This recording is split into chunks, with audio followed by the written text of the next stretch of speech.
Então é isso. Tratando aí especificamente da determinação de proteínas, né? O método mais utilizado é o método de Keldon. O método de Keldon determina o nitrogênio. E depois, através do fator de conversão, a gente transforma essa quantidade de nitrogênio em proteína. Keldon foi esse cientista aqui.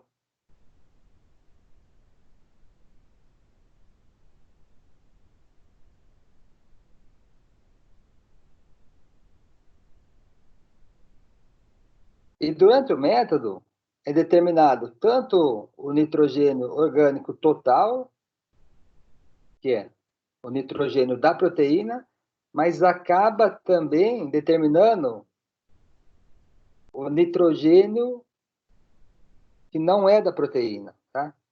Porém, na grande maioria dos alimentos, o nitrogênio provém da proteína. Dificilmente tem alguma outra fonte do nitrogênio. E como que é esse método? Primeira parte, a gente pega o nosso alimento, né? Que contém o quê? Que contém a proteína, e na proteína existe o nitrogênio, e aquece ele na presença do ácido sulfúrico, até que o carbono e o hidrogênio sejam oxidados. O nitrogênio da proteína, nessa primeira etapa, é transformado em sulfato de amônia, NH4,2SO4, certo? Na segunda etapa, a gente vai adicionar hidróxido de sódio, que é o NaOH. Está aqui embaixo. Ó. Hidróxido de sódio, o 2NaOH. Adiciona o sulfato de amônio. Quando faz isso e também aquece essa solução, ocorre a liberação da amônia,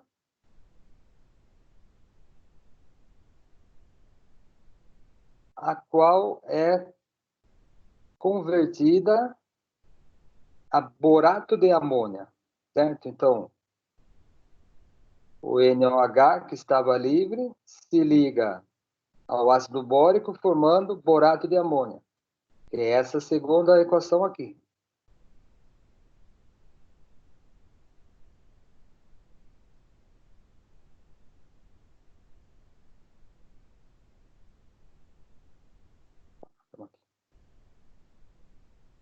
Esse borato de amônia, então, é dosado em uma solução com HCl ou H2SO4, né? Ácido clorídrico ou ácido sulfúrico padronizado.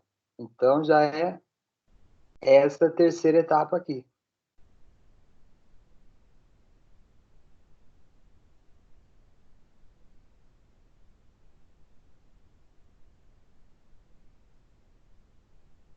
E daí a gente faz a titulação nessa última etapa aqui, dosando a quantidade do NH4Cl, o cloreto de amônio formado. Então, vamos por parte, né? Primeira reação que a gente faz. Olha aí, digestão.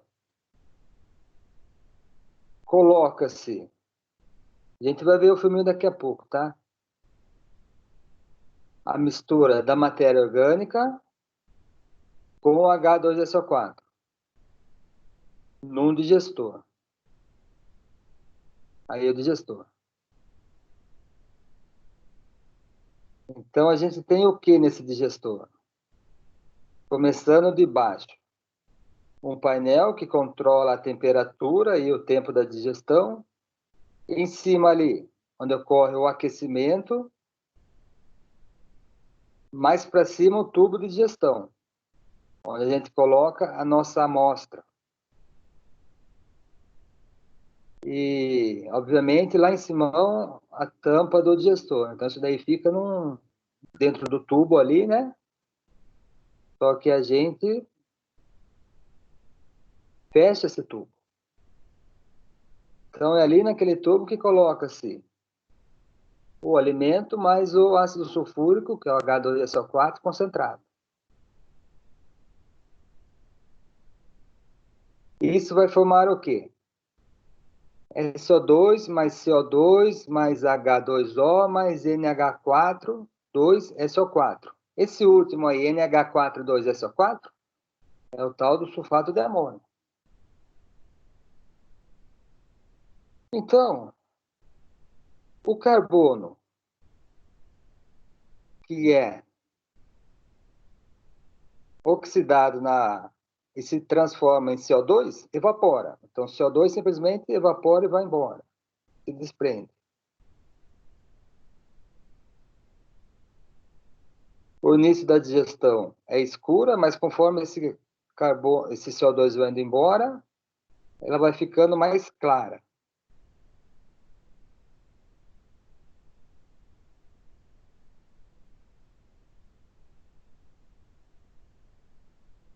Na sequência, o gás formado,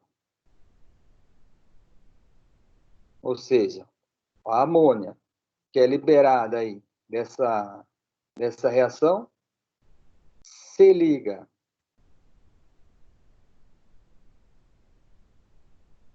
ao SO2, formando o quê? Ao SO4 do ácido sulfúrico, né?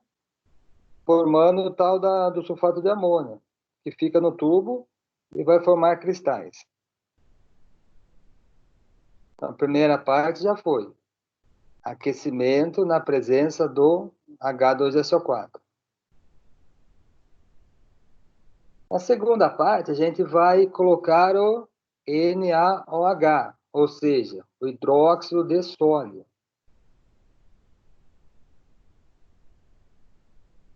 Geralmente, é utilizado esse aparelhinho aqui,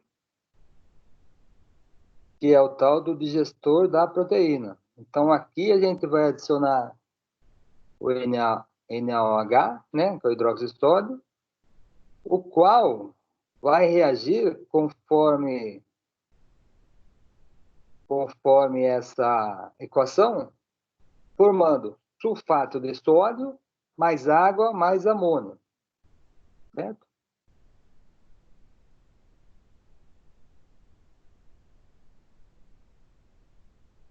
Esse NH3 aí no final da equação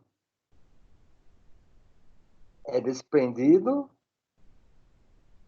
e recebido num Erlenmeyer que vai ter ácido bórico, que é o H3BO3.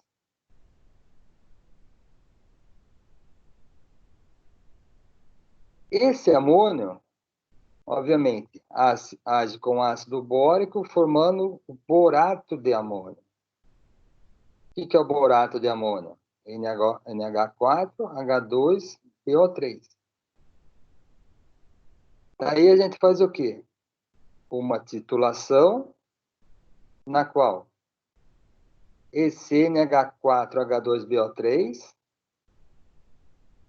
é titulado com ácido clorídrico ou ácido sulfúrico. Aqui na equação aqui, ele está dando o exemplo do ácido clorídrico.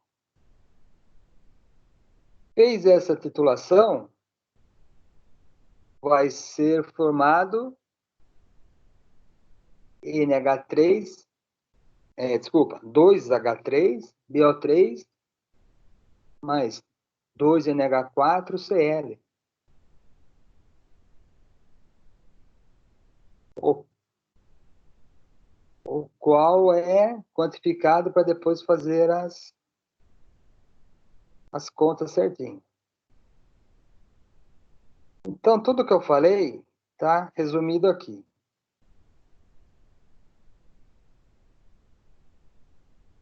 Vamos lá, então, de novo. pesa normalmente 500 miligramas, né? Meia grama da amostra homogeneizada, coloca no tubo de digestão. Adiciona sulfato de sódio,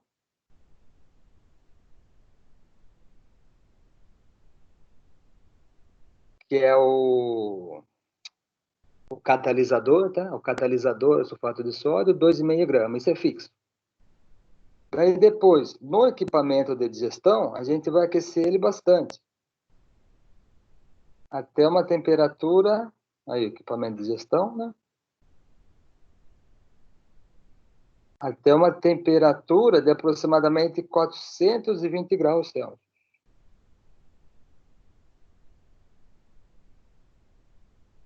Durante aproximadamente 1 hora. Durante 1 hora. Então, essa é a primeira etapa de digestão. Aí vamos para a segunda. Destilação. Coloca-se 12 ml do ácido bórico, 4%, num Erlen de 250. Adiciona 40 ml de água destilada, 3 gotas do indicador, que deverá ficar roxo.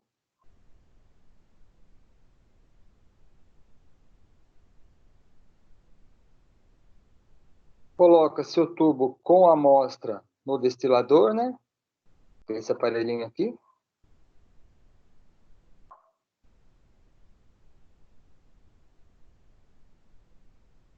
De modo que a ponta fique submersa no líquido. Depois coloca-se através do funilzinho lá em cima.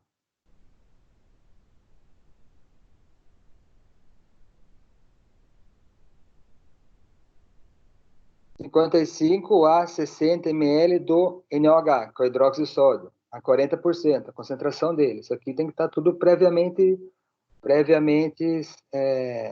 feito já, né? Obviamente.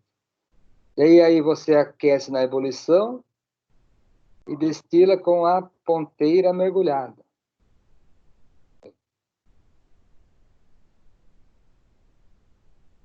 Na solução indicadora, até completar 125 ml recolhidos no Erlen.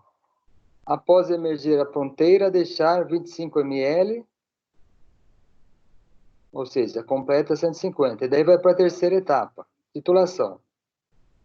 Na titulação, ele tinha falado, titula ou com ácido clorídrico ou com ácido sulfúrico.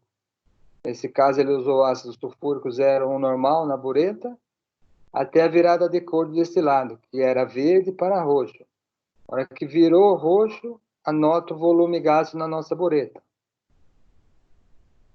Então, coloca lá em cima, na bureta, o quê? O ácido clorídrico ou o ácido sulfúrico. Nesse caso aqui, ele trabalhou com ácido sulfúrico 0,1 normal. Certo?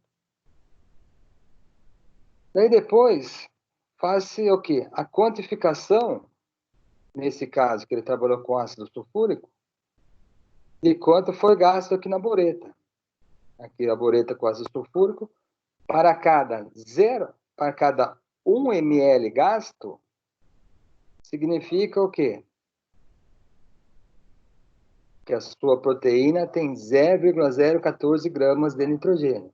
Se ele gastar 2 ml para fazer essa titulação, a sua proteína, o seu alimento vai ter 0,028, que é o dobro de nitrogênio. E assim vai. Ou seja, você tem que o quê? Quantificar quanto foi gato consumido ali pela destilação, né, na bureta, e multiplicar por 0,014, que dará a quantidade do nitrogênio da amostra. Porém, como a gente quer a quantidade da proteína, a gente pega esse valor obtido aí e multiplica normalmente por 6,25, tá? Se você estiver trabalhando com produtos lácteos, você multiplica por 6,38. Trigo, multiplica por 5,7. E assim vai, gelatina por 5,55. Se tiver com ovos, 668. Por que essa multiplicação? Porque aí a gente faz o quê?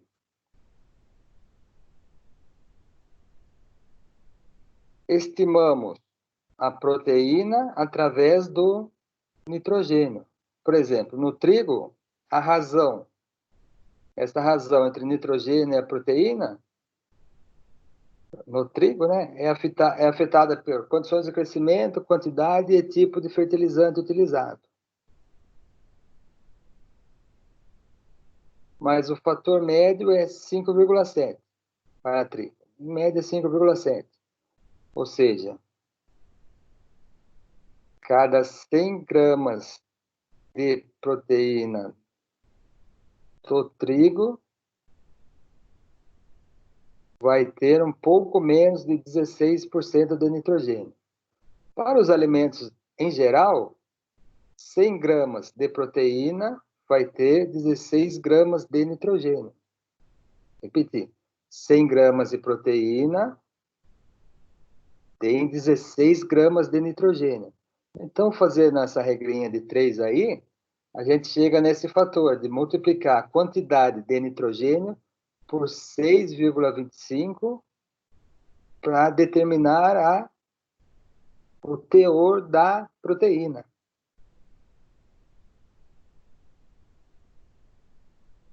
Certo? Então, está ali embaixo. Ó. O cálculo a ser feito, né? Porcentagem de proteína vai ser K vezes V vezes o fator 6,25 dividido pelo peso da amostra. K 0,014 vezes 100 vezes o fator de correção para o ácido sulfúrico. P, peso da amostra. V, volume do ácido sulfúrico gasto. F, fator de conversão. Normalmente 6,25. Então, essa aí é a continha a ser feita, tá?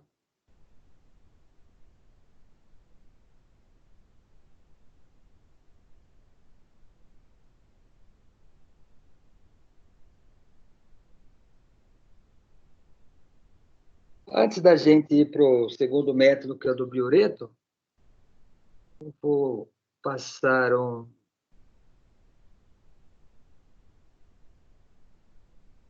vídeo aqui exatamente do método do Keldon.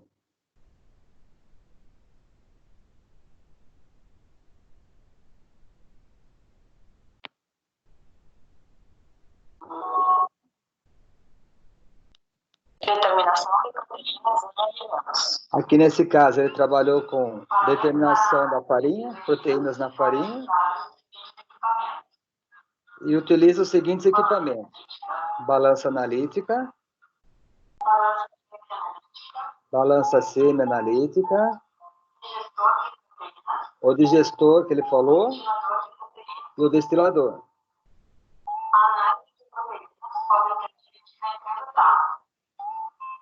Então, a análise é dividida nessas 3 etapas.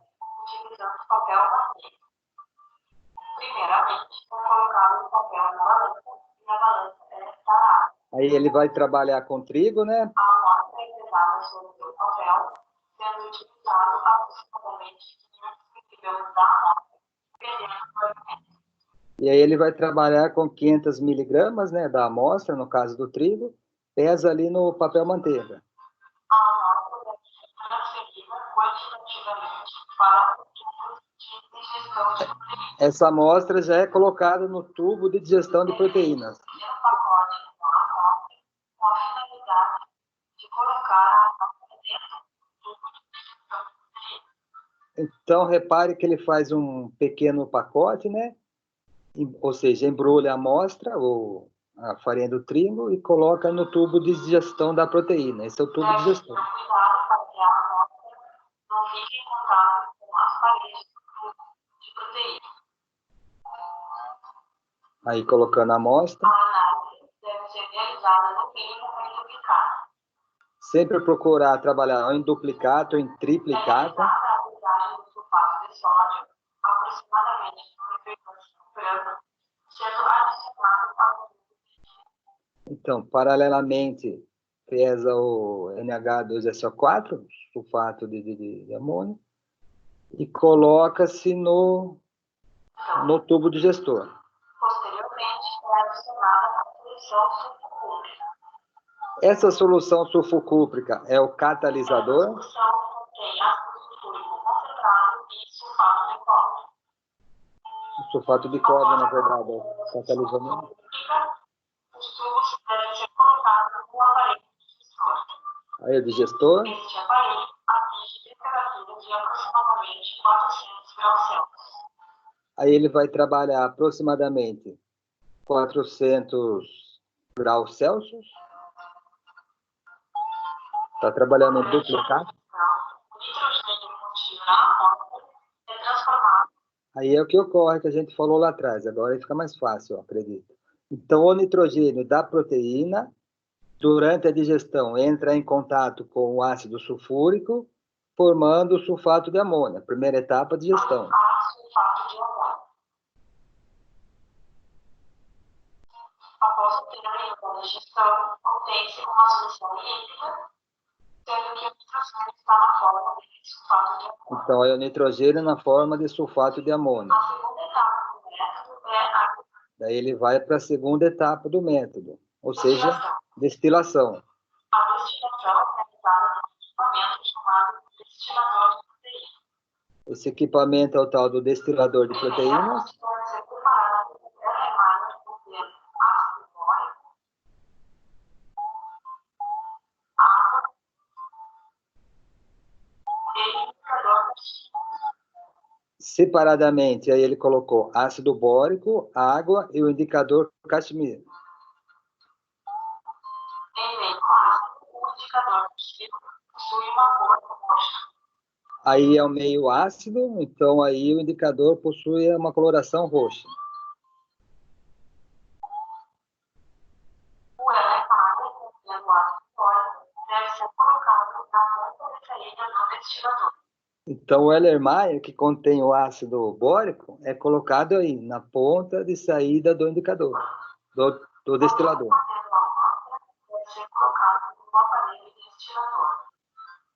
Contendo a amostra. Na parte de cima do aparelho é colocada a solução de hidróxido de sódio 40%.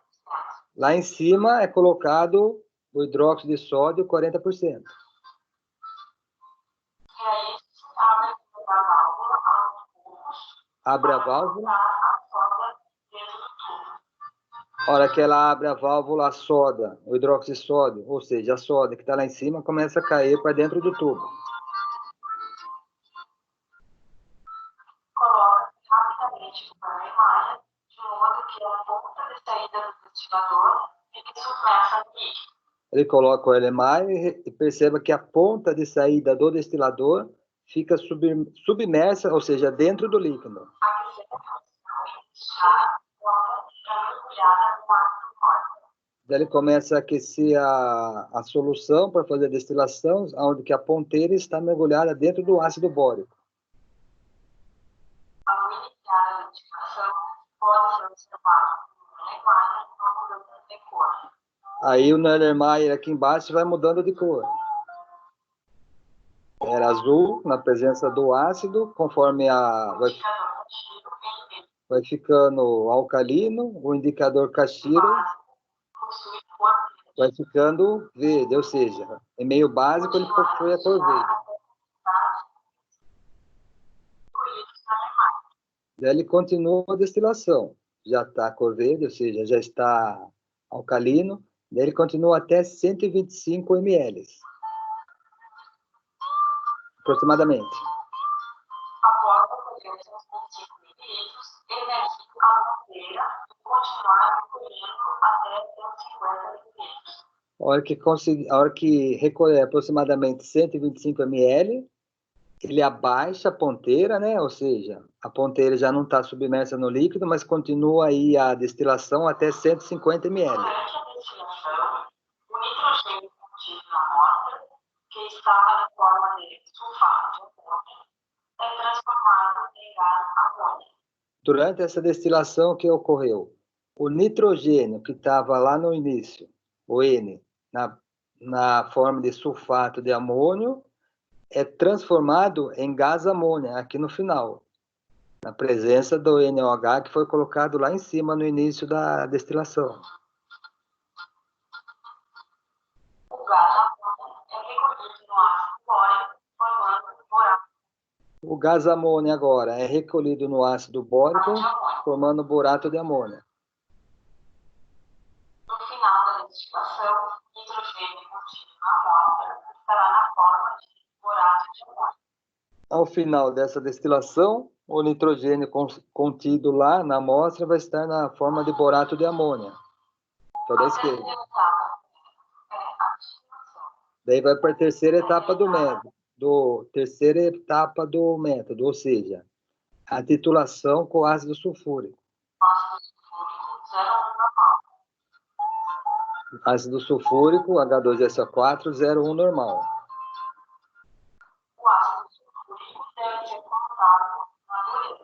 O ácido sulfúrico é colocado na bureta.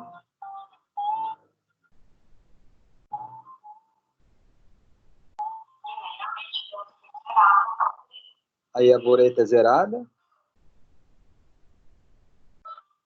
Realizar a titulação até a virada de cor. Aí faço a titulação até a virada de cor. Durante a titulação com ácido sulfúrico, o nitrogênio presente na forma de borato de amônia é transformado novamente em sulfato de amônio. Então, durante essa titulação, o nitrogênio ali, na forma de borato de amônia no início, é transformado em sulfato de amônia. A cor verde passará para a cor roxa. Perceba que o que era verde passou para a cor roxa. Olha aí.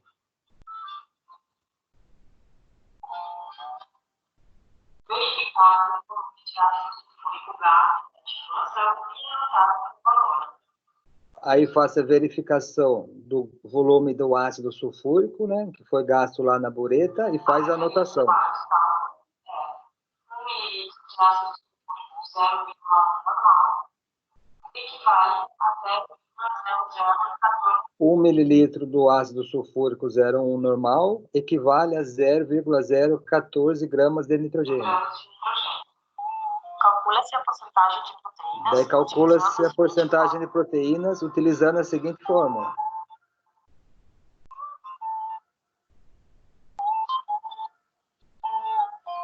Onde FC é o fator de correção da solução de ácido sulfúrico. FC é o fator da correção. Q é o volume gasto na titulação. P é o que a gente anotou, o volume gasto na titulação. P é o peso da amostra. P é o peso da amostra, aí foi 500 miligramas. O fator que aparece é o fator de conversão de nitrogênio em proteína. E esse é aquele fator que a gente falou. Dependendo do alimento. Fator de conversão do nitrogênio em proteína, que vai variar dependendo do alimento. Conforme a tabela. Conforme essa tabelinha aí. Aí está trabalhando com trigo, o fator é 5,70.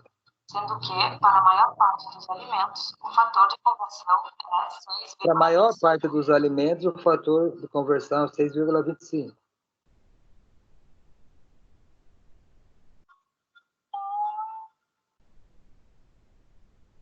Daí segue-se, faz as contas, chega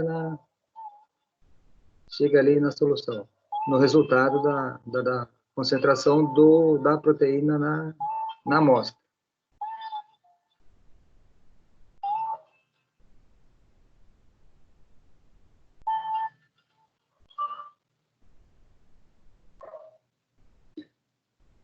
Então, esse foi o método de Keldon, o famoso Keldon. Certo?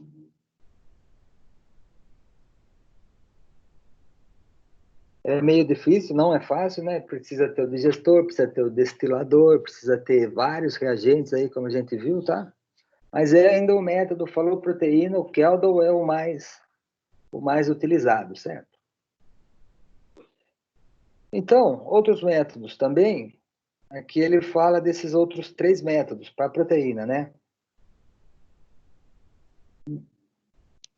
Método do biureto, proposto em 1914 por Hegler, baseado na observação de que as ligações peptídicas, lembram lá das ligações peptídicas, que está aqui na parte de baixo da figura, reagem com o complexo rosa.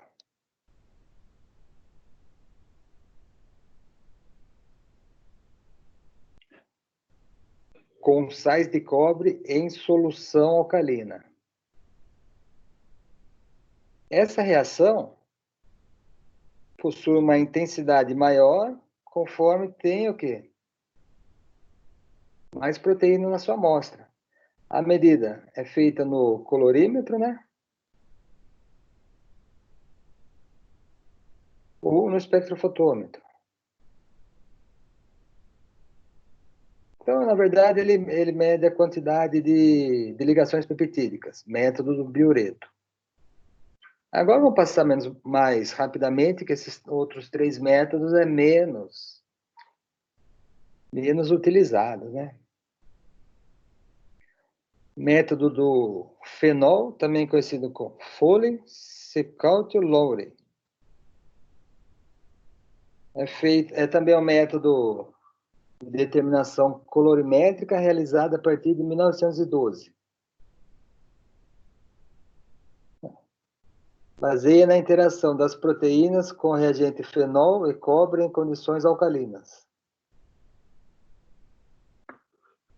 Envolve a oxidação catalisada por cobre de aminoácidos aromáticos, ou seja, ele mede os aminoácidos aromáticos, desenvolvendo uma cor azul que pode ser lida no colorímetro ou no espectrofômetro, mas para isso ele tem que fazer primeiro essa curva padrão, né? Ele pega lá uma quantidade já conhecida de proteínas, faz a curva padrão, tem absorbância. Depois, a hora que ele quer saber a amostra dele, ele faz a absorbância da amostra dele e chega aproximadamente na quantidade de proteínas. Esse é o método Foley-Secault-Lowry. E o quarto e último método é espectrofotometria no ultravioleta. Baseado em quê? Que tirosina, triptofano e fenilalanina, que são aminoácidos aromáticos, possuem um anel benzeno, que é esse anel aqui. Então, essas 3 proteínas aromáticas possuem esse anel aí.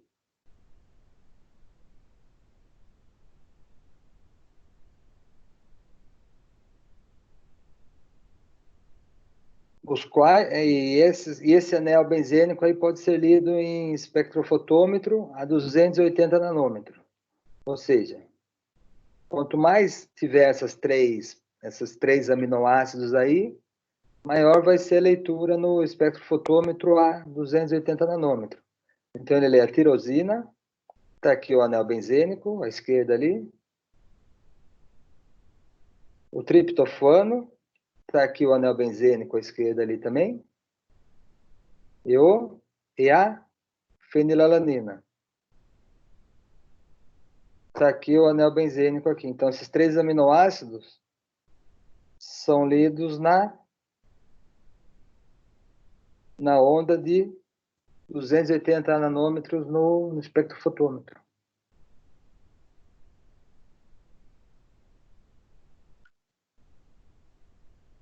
Certo.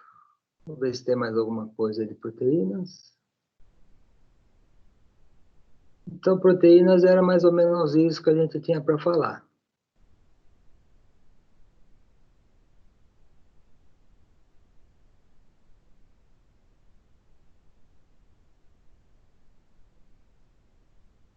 Agora, só para finalizar, vamos para fibras, né? Lipídio a gente já viu. E fica faltando o carboidrato no final.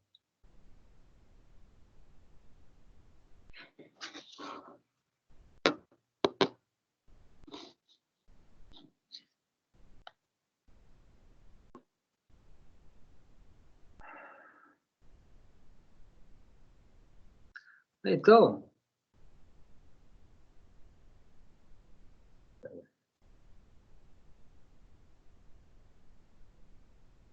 Com relação a fibras.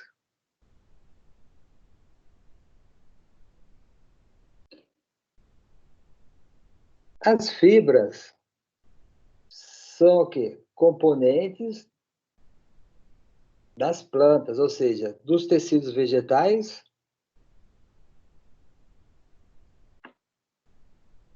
que não constituem fonte de energia.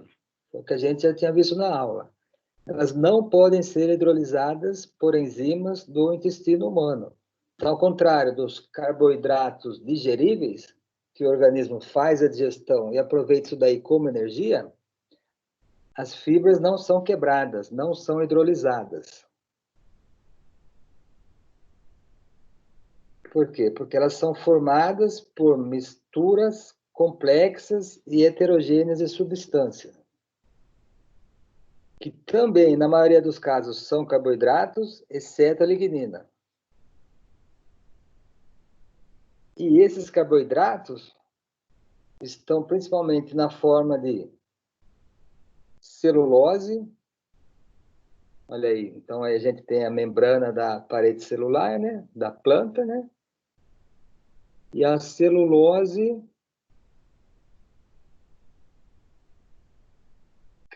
que é essa parte azulzinha aí, ó, microfibrilas de celulose, azul claro, vamos dizer assim, né? Formando ali a parede celular da planta. Além da celulose, tem hemicelulose, que está um pouquinho mais acima ali, aquele vermelhinho lá no fundo, e a pectina, que é esse lilás, esse rosa aí, em cima da hemicelulose. Então, essas três substâncias, né, esses três carboidratos, formam o quê? A parede celular da planta. São proteínas, são polissacarídeos estruturais. É o que deixa a planta em pé, né? Assim como no ser humano a proteína é o estrutural, na planta é o contrário, são os polissacarídeos que são estruturais. Além disso, tem polissacarídeos não estruturais, ou seja, que não formam a parede celular, mas sim que são excretadas pelas células vegetais. Por exemplo, o agar, proveniente de algas, gomas também, e também mucilagem. E outra importante aí são as pectinas. Pectinas não é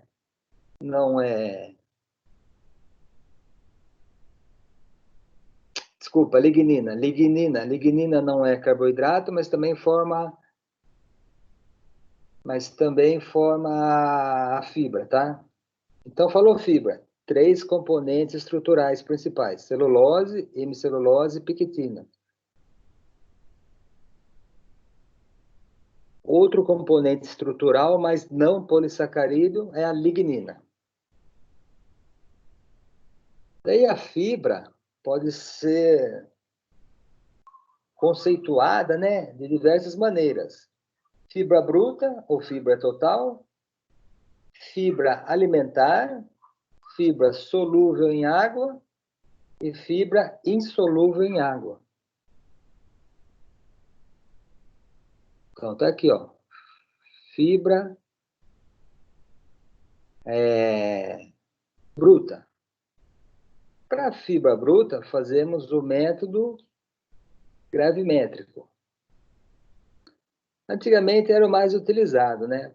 Porém, hoje em dia, atualmente, o método de fibra bruta é mais utilizado para a ração, indústria de rações, tá? Para alimentos, costumamos utilizar fibra alimentar, que é esse segundo e esse terceiro aí. Sendo que o fibra alimentar também pode ser dividido em fibra solúvel e fibra insolúvel. Então, vamos por partes. Determinação de fibra bruta, método mais utilizado para rações.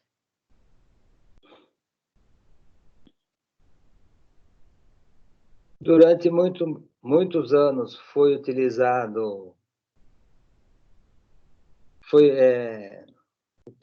esse método aí, que consiste numa digestão ácida em outra alcalina do material da amostra que já foi dessecada, ou seja, sem umidade e sem gordura. Então, tá aí o método de fibra bruta.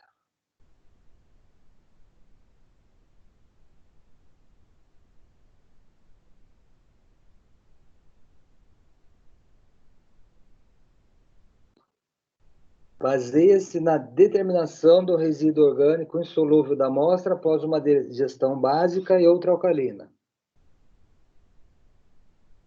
Então, vamos lá. Pega-se 1 a 3 gramas da amostra, seca ela em estufa e faz a desengorduração através de éter etílico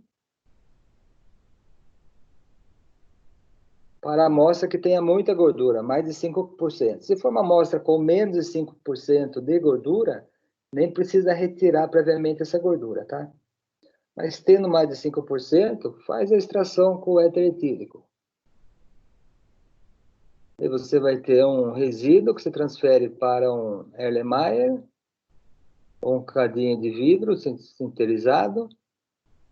Daí pesa essa amostra, adiciona, primeira etapa, 200 ml de ácido sulfúrico, 1,25%. Então tá aqui, colocou a amostra lá, amostra desidratada e desengordurada se tiver mais de 5%, e adiciona aí o ácido sulfúrico 1,25%, 200 ml desse ácido, né? E deixa digerir por meia hora. Então, meia hora no ácido sulfúrico, 1,25%. Após isso, faz-se a filtração nesse filtrinho aqui, tá? Utilizando o funil de Buchner. Então, você pega, coloca aqui em cima um papel, né? Aumenta o papel de filtro e faz a filtração da sua amostra.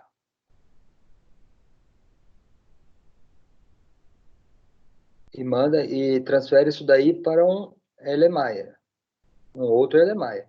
Nesse outro Erlenmeyer, você vai fazer a digestão básica. Lá em cima, a gente tinha posto 200 ml do ácido sulfúrico, 1,25%. Agora, a gente vai pôr 200 ml do NaOH, ou seja, do hidróxido de sódio, 1,25% também. E vamos deixar também ferver ele por exatamente meia hora. Então, primeiro, a gente ferveu por meia hora. Agora, a gente vai ferver por mais meia hora, tá? Então, são duas etapas principais, né? Ácido sulfúrico na primeira, hidróxido de sódio na segunda, ambas usando 200 ml e ambos com concentração de 1,25%. E ambos em ebulição, e ambos por meia hora, certo? Então, após feita essas duas digestão aí, também faz uma filtração, lava o cadinho com álcool etílico, 20 ml, 20 ml de acetona. E a terceira etapa é o quê? Deixar isso daí numa estufa a 105 graus, até peso constante, por aproximadamente 3 horas. E, ou seja, nesse final você vai ter ainda presente, além das fibras, as cinzas, né? Então, nessa primeira etapa, você tem cinzas mais fibras. Aí você pede isso daí, incinera na mufla a 550 graus, daí no final você vai ter só as cinzas. Então, você faz cinzas mais fibras, menos as cinzas, você vai ter fibra bruta, né? Isso daí eu acho que tinha também um vídeo, vamos ver.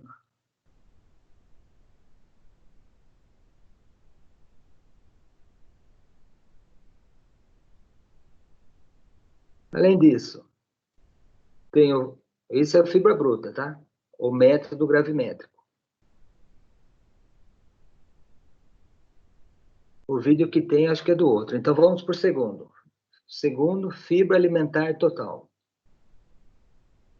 A fibra bruta é mais fácil, tá? Digestão ácida, seguida por digestão básica, meia hora de cada e filtração. Quer dizer, não é tão fácil assim, porque depois ainda tem que fazer o teor de cinzas, né? Mais utilizado para ração. O fibra alimentar, determinação da fibra alimentar, é mais adequado do que o fibra bruta, que é o anterior. Por quê? Porque ele considera aspectos fisiológicos, levando em conta que os polissacarídeos, com exceção do amido e a lignina, não são digeridos pelo intestino delgado humano. Foi inicialmente desenvolvido em 1975 por Hellenbaum, o qual consiste em que tratar esse alimento com diversas enzimas fisiológicas humanas. Ou seja, ele simula in vitro. O que é in vitro? In vitro é tudo que é fora do corpo, tá? Então, teste in vitro é tudo laboratório. Ele simula no laboratório o que acontece no intestino humano. Faz uma simulação in vitro do que aconteceria em vivo. Em vivo seria no intestino humano. Tudo bem? Então, vamos lá. O método o quê? Que consiste aí, pode reparar, em 18 etapas, né? Bem complexo. Primeira etapa, pesa a amostra. Se for uma amostra com muito gordura, tira a gordura com éter etílico. Se a amostra tiver menos de 5% de gordura, não precisa nem retirar essa gordura. Então, primeira etapa, adiciona a alfa-amilase, que é uma enzima que já está presente na nossa saliva, com o tampão fosfato. Esses tampão aí é simplesmente, vai ter diversos tampões, é simplesmente para ela estar num pH adequado. Então, pega essa enzima, coloca na presença do alimento, em banho-maria com agitação, por meia hora. Então, meia hora na amilase. Daí esfria e coloca NaOH. Para que esse NaOH? Para aumentar o pH para 7,5. Que é onde que é no momento que a gente acrescenta a protease. 100 microlitros da protease. Certo? Ou seja, 50 miligramas, sempre dissolvida no tampão, 1 ml de fosfato. Coloque isso daí agora, nessa segunda etapa, a 60 graus, durante mais meia hora. Então, a primeira etapa, 100 graus. A segunda, 60 graus. Após isso, adiciona o quê? 8 ml do ácido clorídrico. Por quê? O ácido clorídrico é aquele que a gente tem no estômago nosso, né? Então, ele simula o que acontece no nosso estômago. Nosso estômago tem ácido clorídrico. Aí ele acrescenta 8 ml. Adiciona 100 microlitros da amiloglucosidase, terceira enzima já. Então, primeiro lá em cima, amilase, depois protease, agora já está na amiloglucosidase. Essa amiloglucosidase fica por mais meia hora também, a 60 graus. Retira do banho e adiciona etanol, 95%, aproximadamente 4 vezes o volume. Deixe a amostra em repouso a temperatura ambiente por mais 1 hora, para a precipitação da fibra solúvel, que até então estava no sobrenadante. Filtra a solução alcoólica em um cadinho de vidro sinterizado, esse daqui, né? Tem um filtro ali, então essa parte de baixo é branquinha, na verdade é um filtro que ele tem, tá? Então, obviamente, a fibra não passa pelo filtro, que vai passar apenas os resíduos que foram digeridos. A fibra fica retida aí nesse cadinho aí. Chama cadinho sinterizado. Daí lava lava o becker com 3 porções de 20 ml de álcool etílico, né? Lava ele devagarzinho, 95%. Desculpa, 78%, depois lava de novo com álcool também, 95%, depois lava com o becker, depois lava com acetona. Então, lava 3 vezes, né? Com álcool etílico, 78%, depois álcool etílico, 95%, depois acetona. Ele pega esse cadinho aqui, que vai ter o que em cima? A fibra. Então, tudo que é matéria orgânica já passou, já foi filtrada, conseguiu passar pelos poros do cadinho. O que vai ficar neles? Apenas as fibras, né? Principalmente após a lavagem com o álcool e a acetona. Ele pega esse cadinho, coloca em estufa a 105 graus, para tirar a umidade.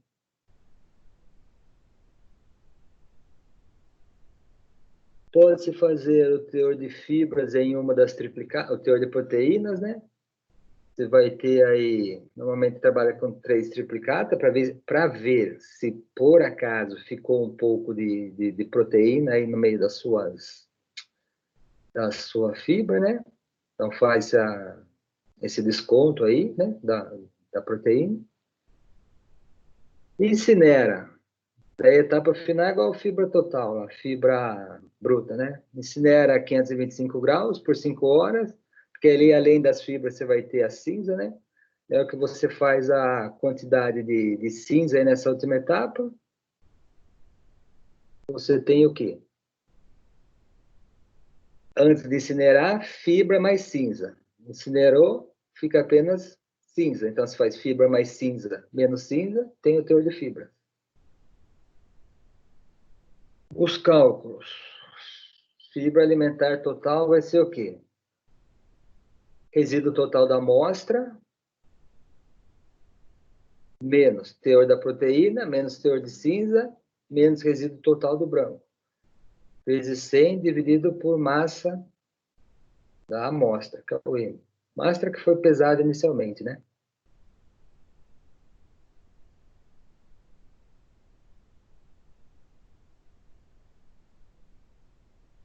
E o terceiro aqui é o quê?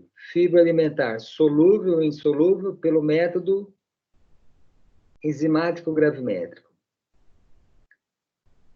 Nesse aqui, a gente faz exatamente o que a gente tinha feito nesse que acabamos de falar. Aquelas 3 etapas lá, repete tudo.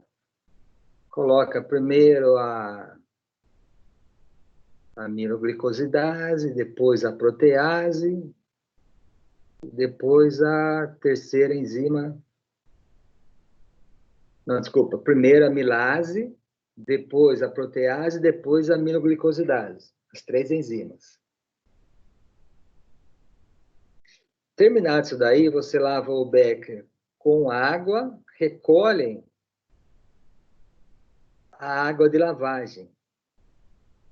Por quê? Quando você recolhe essa água de lavagem, você consegue separar a que é solúvel da insolúvel. O filtrado fica no cadinho e a solúvel é o que desce, vamos dizer assim, o que passa pelo cadinho.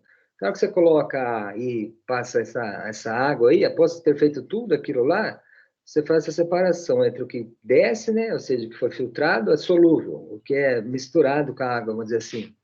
Consegue passar pelo cadinho, que fica lá em cima, é insolúvel. Daí você repete, ó, seca no estufa 105, resfria, calcula a porção insolúvel, depois adiciona o álcool, igual tinha lá, a proporção 4:1, filtra em solução alcoólica, tara o cadinho, faz a lavagem e secagem, que nem antes, determina a cinza, né?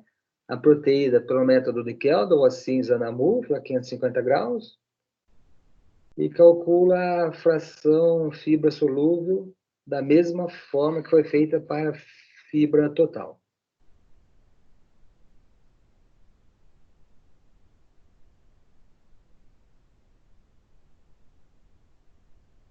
Vamos ver se tem vídeo.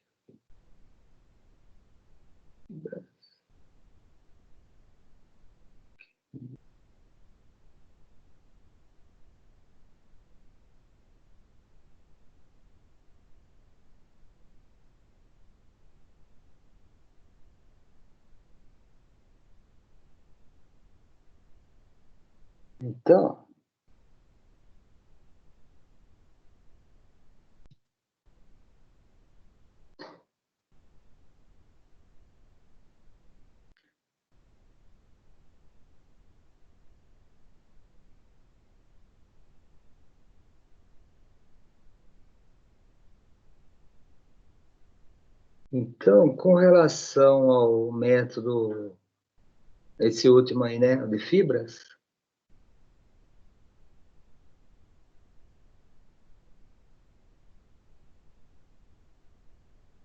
esperar ele fazer o download aí. E para finalizar, a gente vê, se vê que de fibras, né? Quando é aquele anterior, o primeiro de todos, o fibra bruta, é fácil, é relativamente fácil de fazer. Por quê? Porque você trabalha só com ácido e com uma base, ácido sulfúrico 1,25% e uma base NaOH 1,25%, ambos a meia hora, né? E não precisa ficar aí acrescentando as enzimas, que é a fibra total. Depois de ter feito essas duas hidrólise, lava com acetona e com álcool etílico, e você já tem ali o teor de fibras. Porém, o fibra, que a gente está falando, a fibra total, é mais utilizado para rações. Esse que a gente vai ver agora, fibra alimentar, é mais chato e mais complicado. Por quê? Porque nesse envolve a adição de enzimas. Então, a gente viu ali, e cada enzima trabalha numa temperatura e num pH específico. Então, a gente viu ali o quê? Que são acrescentadas, primeiro, a amilase, para simular a nossa enzima que a gente tem na boca, né? Depois, a protease, em sequência, em segundo lugar. E, em terceiro, a amiloglicosidase. Ou seja, são utilizadas 3 enzimas, e cada uma trabalha num pH e numa temperatura diferente. Então, por isso que dá esse problema, essa dificuldade de trabalhar, conforme a gente vai ver agora nesse filminho. Determinação de fibra alimentar. Também ela fez na farinha, né? Para realizar esta análise, são necessários os seguintes equipamentos: Então, vai utilizar balança analítica, os equipamentos. Mufa, estufa a 105 graus, estufa 105, bomba oval com quitaçado para filtragem, bomba para ajudar a filtragem, banho-maria com agitação. banho-maria. Colocar uma crema de leite em 4 cadinhas de vidro com fundo poroso. Então, esse é o cadinho com fundo. Cadinha será utilizado para realizar o branco. Esse é o cadinho com fundo poroso, ou seja, um cadinho vazado, e coloca essa selite que é para ajudar a filtração. Colocar os 4 cadinhas de vidro na mufla a 550 graus Celsius. Antes de mais nada, colocar os 4 cadinhos na mufla, né, a 550 graus Celsius. Após concluir o tempo de incineração na mufla, retirar os cadinhos da mufla e colocar no dessecador. Retira esse cadinho da mufla. Pesar o cadinho na balança analítica e anotar o peso. Pesa o cadinho. Estes cadinhos serão utilizados posteriormente. Anota o peso, esse cadinho vai ser utilizado posteriormente. Para realizar a análise, a amostra utilizada deve ser desidratada e desengordurada, caso o conteúdo de gordura seja maior do que 5%. Aí, vai fazer a desidratação da amostra, ele está trabalhando com uma farinha, e também, no caso de ter mais de 5% de gordura, faça a extração dessa gordura. Neste caso, a amostra somente será desidratada em estufa a 105 graus. Nesse caso, a amostra não tem muita gordura, por ser uma farinha que ela está trabalhando, então vai fazer apenas a desidratação, como sempre, na estufa a 105 graus.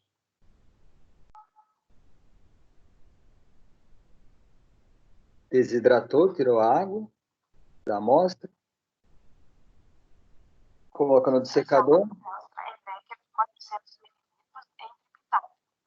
Uma das picadas será utilizada para determinar a quantidade de proteína. Aí vai fazer triplicata, numa vai determinar a quantidade de proteínas. Em paralelo, deve ser realizado um branco. Vai ter um branco, esse primeiro aqui, o que acontece? Esse primeiro Erlenmeyer é um branco, ou seja, não é adicionada a amostra, então aí tá as três, né? Duas, na verdade, vai fazer fibras, uma vai fazer só a proteína e uma é o branco. Colocar 50 ml de tampão fosfato PHC em cada um dos becos. Aí adiciona o tampão fosfato, pH 6, 50 ml, nos 4 becas. Para realizar a análise, é necessário um kit enzimático. Aí o kit enzimático, as 3 enzimas que a gente viu, né? Amilase, protease, aminoglicosidas. Colocar 100 microlitros de enzima alfa-amilase em cada um dos becos. A primeira é a alfa-amilase, coloca 100 microlitros, né? É uma enzima cara, viu? Isso daí para comprar é meio carinho, né? Mas em compensação utiliza pouco, apenas 100 microlitros. Em todos os becos. Tampar os becos com papel alumínio. Tampa ele em papel alumínio e deixa a enzima agindo aí. Colocar em banho-maria a 100 graus com agitação. Num banho-maria com agitação a 100 graus por meia hora. Primeira Colocar os enzima. becos no banho de gelo para resfriar até aproximadamente 60 graus Celsius. Então a gente vai para a segunda enzima. Primeira enzima, 100 graus. Segunda enzima, 60 graus. Adicionar 8 ml de hidróxido de sódio, 0,275 normal. Entre as duas enzimas, adiciona 8 ml de hidróxido de sódio.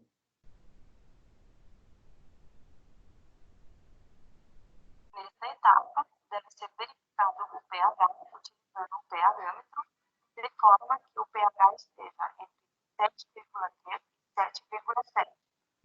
Então, após isso, ver se o pH está aproximadamente 7,5, né? No pH-metro. Se necessário, adicione mais hidróxido de sódio. Se não tiver, tem que adicionar mais hidróxido de sódio. Adicionar 100 microlitros de enzima protease. Então, agora vamos para a segunda enzima. 100 microlitros da protease. Primeira alfa-amilase, essa segunda, protease. Colocar em banho-maria sob agitação a 60 graus Celsius durante 30 minutos. Coloca no banho-maria, 60 graus Celsius por meia hora. Posteriormente, adicionar 8 ml de ácido clorídrico, 0,300 normal. Acabou essa etapa, adiciona ácido clorídrico, 8 ml. Nessa etapa, é necessário verificar o pH com o pH-metro, de forma que o pH esteja entre 4,1. Como foi adicionado o ácido clorídrico, obviamente o pH diminui. E a gente verifica quanto que ele está, tem que estar aproximadamente 4,3. Não precisa ser exato, pode ser entre 4,1 e 4,5. 4,5. Este é o pH ótimo da ação da enzima aminoglicosídase. Esse é o pH 4,3, é o pH ideal para a terceira enzima, a aminoglicosídase, a qual é adicionada 100 microlitros. Colocar novamente os becos em banho-maria a 60 graus Celsius, sob agitação. De novo, pela terceira vez, coloca o becker a 60 graus Celsius por meia hora, sob agitação sempre, porque a agitação é para as enzimas poderem reagir com o alimento. 30 minutos. Meia hora. Adicionar 280 ml de etanol a 95%. Terminado isso, terceira etapa, então agora a gente vai para a quarta. Adicionar 100 ml de etanol a 95%. É importante que a concentração do etanol seja exatamente 95%. Deixar decantar durante 1 hora a temperatura ambiente. Daí deixa decantar durante 1 hora, temperatura ambiente. Posteriormente, deve-se proceder ao filtragem das amostras. Daí a gente vai fazer a filtragem das amostras. Conectar o cadinho de vidro ao suporte de borracha de desgraçado. Repare que o cadinho de vidro, aquele que a gente tinha pesado lá no início, é conectado ao Kitasato. Verter o conteúdo do becker no cadinho e filtrar a válvula. Agora, pega o conteúdo do becker, verte nesse cadinho e filtra a vácuo. Repare que lá embaixo sai uma borrachinha. Essa borrachinha tem um motor que vai puxar o ar. Então, é o motor do vácuo. Lavar com 60 ml de etanol a 78%. Aí lava com 60 ml de etanol a 68%. A fibra já está aí na parte de cima. Então, você vai fazer uma lavagem aí. Realizar outra lavagem com 40 ml de etanol a 95%. Segunda lavagem, 40 ml de etanol a 95%. Duas lavagens com etanol, portanto. Por último, deve ser realizada uma lavagem com acetona, utilizando aproximadamente 40 ml. Terceira lavagem, acetona, 40 ml de acetona. Então, duas lavagens com etanol e uma com acetona. Após as lavagens, os cadinhos devem ser colocados na estufa durante uma noite. Aí, após a lavagem, o que você vai ter no cadinho? Fibra, cinzas e, obviamente, umidade. Então, o cadinho é colocado na estufa para retirar essa umidade.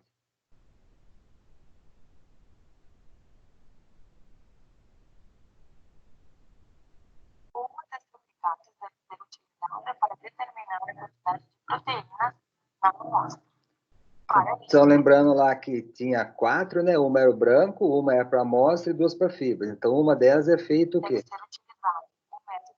Utilizado o método que a gente viu hoje de Kelvin.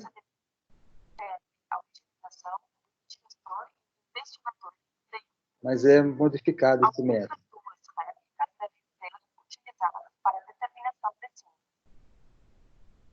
Após colocar os cadinhos na estufa, eles devem ser colocados no dessecador durante aproximadamente 30 minutos e realizar a sua pesagem em balança analítica. Retira o cadinho, faz a pesagem em balança analítica. Posteriormente, os cadinhos devem ser colocados na mufla durante 5 horas. Aí coloca na mufla. Um retirou para fazer a análise de proteínas, os outros 3, ou seja, o branco, os dois com a amostra,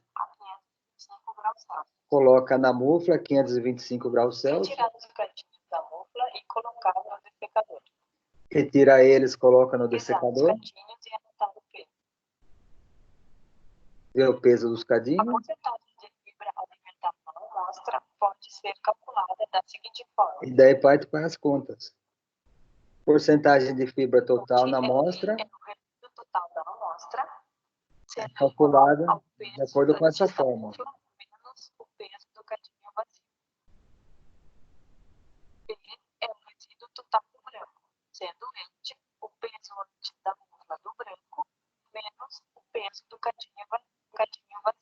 Então, P é o sendo nessa conta, fibra alimentar total vai ser R menos P menos C menos B vezes 100 dividido por M. R, resíduo total da amostra. P é o peso antes da mufla menos o peso do cadinho vazio. Igual ao peso antes da mufla menos o peso do cadinho vazio. Tem que descontar tudo. B é o resíduo total do branco. B é o resíduo total do branco. B é o branco.